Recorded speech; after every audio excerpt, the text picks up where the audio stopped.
Hello and welcome to Mastering Microsoft Excel video series. This is video number 42 where we're going to talk about how to use the match function inside the VLOOKUP to extract the data which are not adjacent to each other from a table.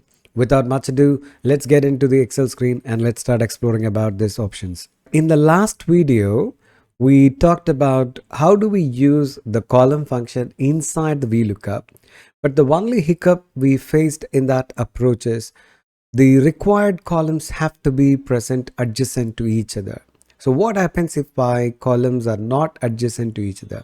I want to extract 27th column, 42nd column, and 120th column.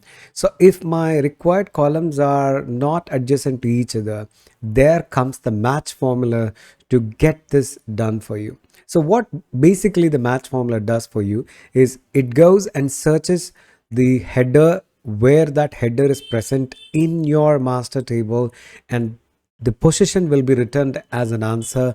In turn, the position will come as a number, which in turn gets into as a column number of your VLOOKUP formula. So let's get into the Excel and let's try to introspect into this each element of the formula combination to see the real power of this, guys. So I'm excited to see how these guys work together. Let's go ahead. All right, so this is the file we're going to use for this particular video. So the first sheet contains the master data, which tracks the details of all the PO we are raising from the company. And in the sheet 2, I've got only the PO numbers. I have to extract the salesperson, product category, territory, unit supplied, and the bill amount.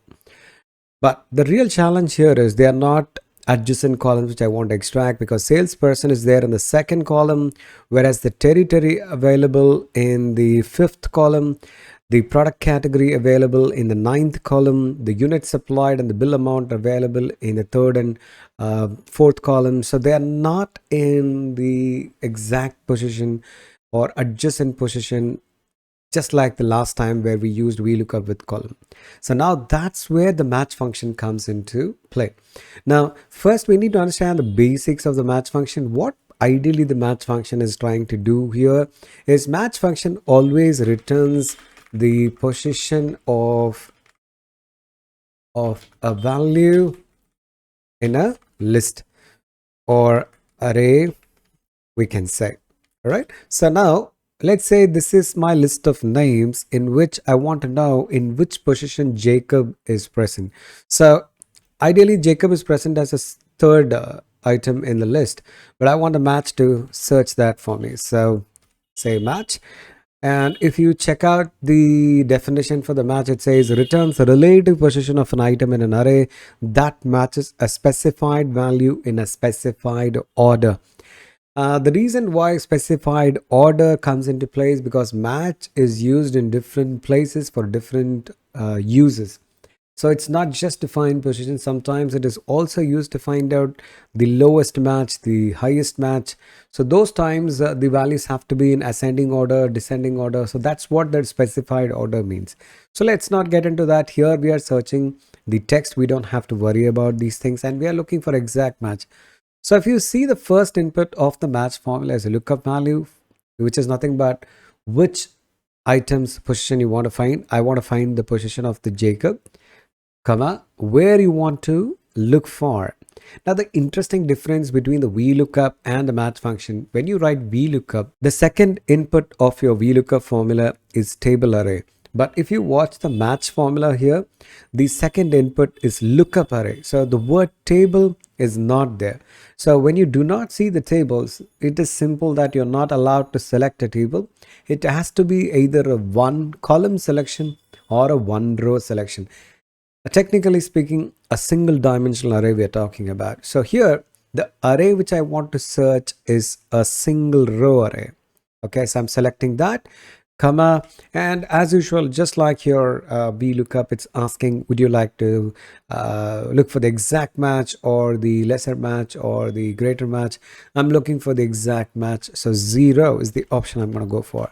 So Jacob is present in the third position, which has been given to us. Now the interesting part here, why match is really a deal breaker. Suppose, let's say if I'm going to insert some columns If I'm inserting two columns, the position of Jacob is literally 5. If that number updates, now this is something which I want to try it out in my VLOOKUP as well.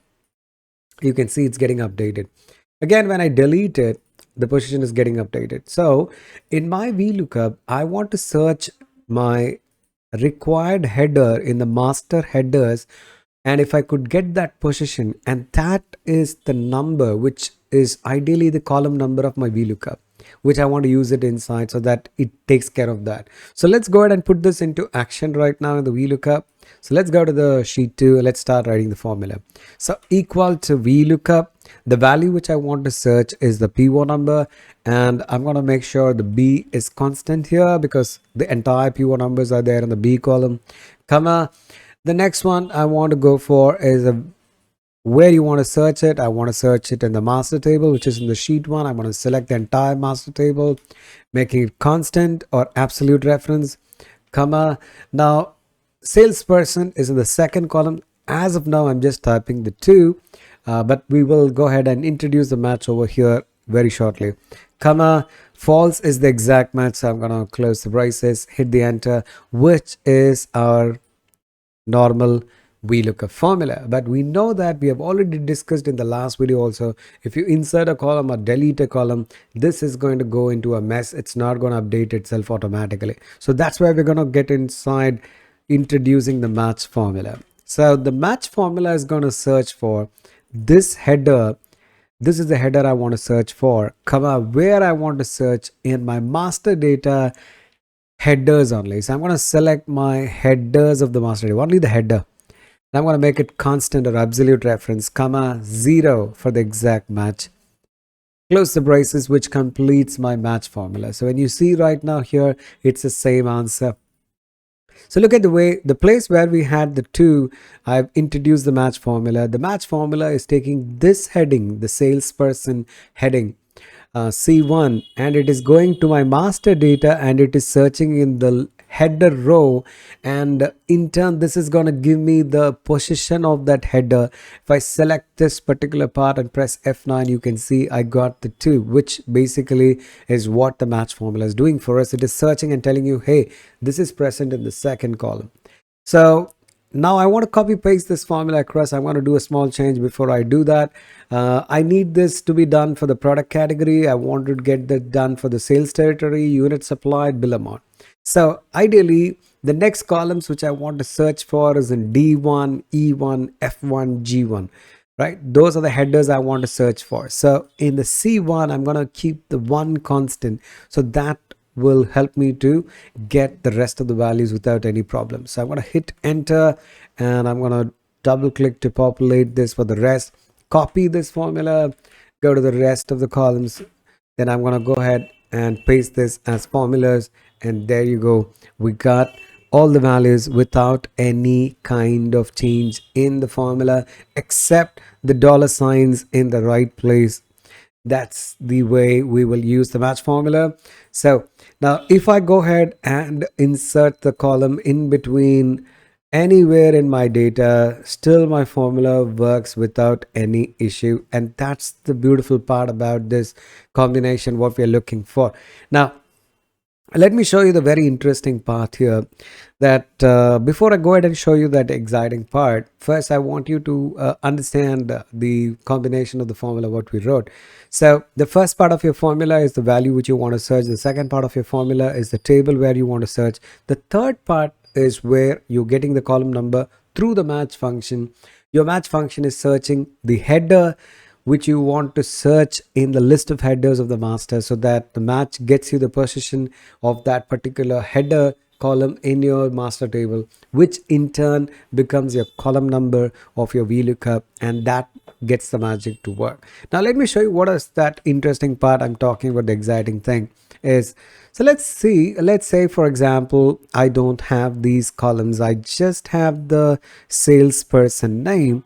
So let's say I don't have these columns in place, and I want to try this one. So let's say I want to look for a product category. All I have to do is just change the header and the magic works. It's automatically pulling up the product category. Let's say I want to know which sales territory. So all I have to do is just type that header which I'm looking for. Hey, what about the bill amount? Absolutely no issues. I can pull the bill amount. So the magic is happening because of the match formula, which is ideally searching your header, and the position becomes a column number, and that gets the magic to work.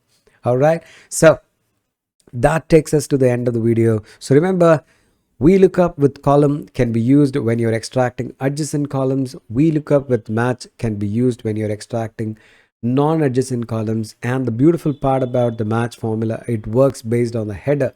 So the only catch here is the header text exactly has to match with your master. The header what you have in the report and the header what you have in the master should match. There should not be any extra spaces, there should not be any extra characters. Then this setup does not work. So keep that in mind and give a try, and let me know how you felt about this input in the comment section. We'll again meet up with another interesting input in Excel. Until then, take care of yourself. Signing off, Harira.